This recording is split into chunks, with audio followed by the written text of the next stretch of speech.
The corals are made up of many anemone-like individuals, polyps, that live in colonies connected by a hard skeleton. The polyps have stinging cells in their tentacles to snare passing prey, their only source of food.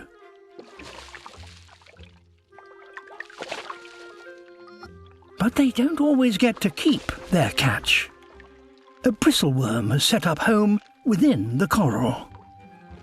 It checks the polyps for a freshly caught morsel and steals it from the coral. But this theft is actually a protection racket.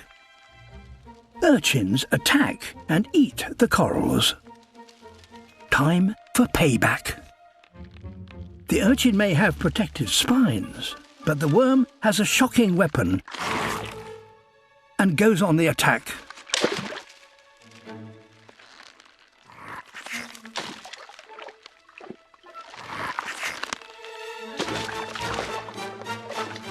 The urchin has been seen off, and the worm has saved its home. Like most deep-sea animals, these corals grow extremely slowly. Some reefs may be 40,000 years old. Despite being so far beneath the surface, these corals are still within our reach. Deep-sea fishing nets dragged across the sea floor reduce the fragile reefs to rubble. Half of all deep-sea corals have already been destroyed. It will take centuries for these communities to recover.